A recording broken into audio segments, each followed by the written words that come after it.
Ça, ce sont les activités menées par les FAMA ce mois d'août.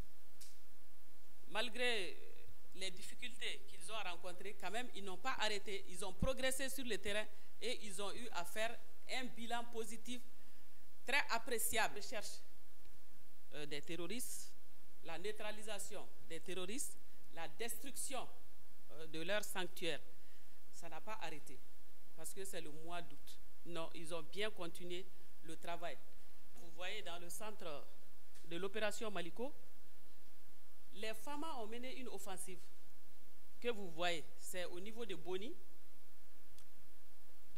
Après leur opération, on a pu faire un bilan de 8 terroristes neutralisés, des armes et des munitions qui ont été récupérées sur les terrains. Le lendemain, 3 jours après, plutôt, les FAMA, au cours d'une opération, cette opération était spéciale en ce moment, et contre ces mêmes terroristes, ils ont pris le secteur de Balagina, c'est dans le cercle de Sofara.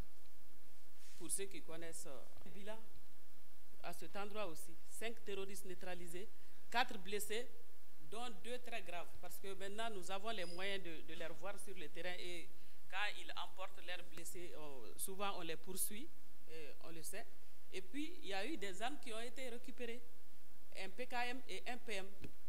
Le lendemain encore, des frappes aériennes, il y en a eu. Et ça s'est fait vers 0h, parce que nous évoluons aussi maintenant la nuit. Avec notre capacité opérationnelle, on peut travailler la nuit comme de jour.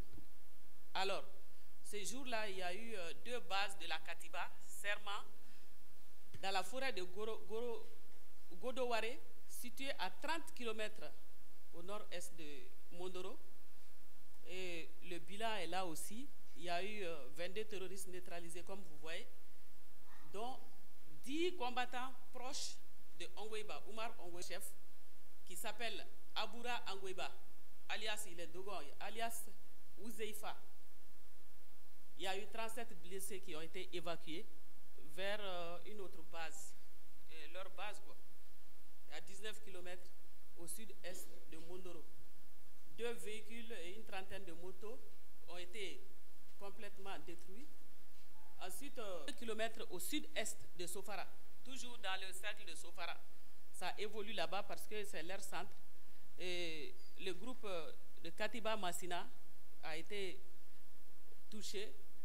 On s'est confronté à ce groupe-là. Et vous voyez le bilan, il y a 3 combattants neutralisés, 2 AK-47, une carabine chinoise et des munitions qui ont été récupérées à cet endroit aussi.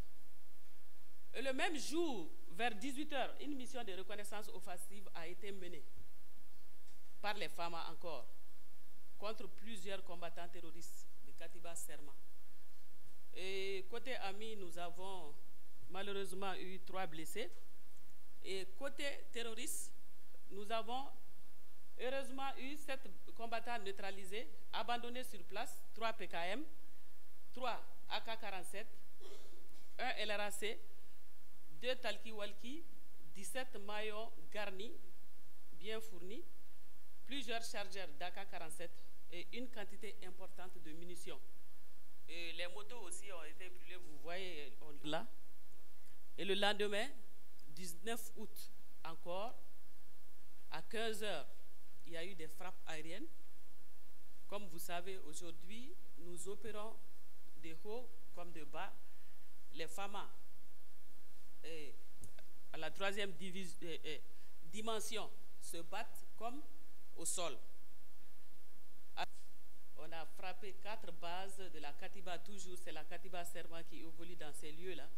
On a eu à détruire 7 plots dans la forêt et neutraliser aussi des terroristes au nombre de 30. Et nos hommes ont récupéré sur le terrain, comme vous voyez, 15 explosifs dans les zones de Nyono.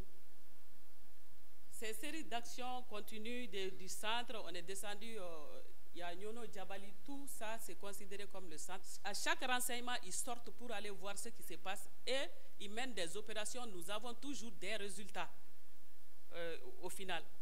Vu qu'on a été très actifs au centre, malgré le mois d'août, malgré la pluie, les hommes ont progressé, l'aviation la même chose. Et les Sukhoi ont fait leur première sortie pour aller dans les positions des Katiba. Ils ont eu à jouer à Nyono, à frapper à Boni. Et comme on voulait, le 29, 200 motos ont été récupérées. Vous vous rendez compte? Malgré, pour le théâtre Est, maintenant, il y a eu Ménaka, dans le secteur de Ménaka et de Bourem, des frappes aériennes qui ont ciblé des terroristes de l'attaque de Tessit. Ceux qui ont attaqué Tessit ont été identifiés à un endroit dans un secteur de Tine, comme vous voyez, Djaran, à environ à 40 km au sud-est de Tessit. Malheureusement pour eux, les FAMA, avec les renseignements précis, comme je vous l'ai dit, ont eu à faire des frappes. Et ces frappes ont donné aussi des résultats. Et le 20, maintenant, chaque fois qu'on les... Avec la force des FAMA, ils sont obligés d'abandonner leur corps. Ils ne peuvent pas tout récupérer. Ça veut dire... Ce que ça veut dire, je pense que vous... Le 29 août, vous voyez, il y a eu de violents combats qui a opposé les FAMA à un autre groupe, les GIS. Vous les connaissez tous. Suite à ces attaques-là, on a eu un bilan, malheureusement, côté ami, 3 morts et 8 blessés. Côté ennemi, vous le savez tous, ils étaient au nombre de 44, un blessé est tombé, et ça a remonté leur bilan à 45, et plusieurs blessés qu'ils ont eu à emporter, qui sont allés soigner ailleurs. Vous avez suivi, il y a eu aussi, ils ont essayé d'attaquer nos hommes, et leur chef, un de leurs chefs, Youssouf Ibrahim, chef de Markaz, dans la localité de Tine, au nord, a été aussi neutralisé à 28 km au nord-est de Tessit, et Amadoun Angaya, originaire du village de Foni. Ils sont nombreux, hein.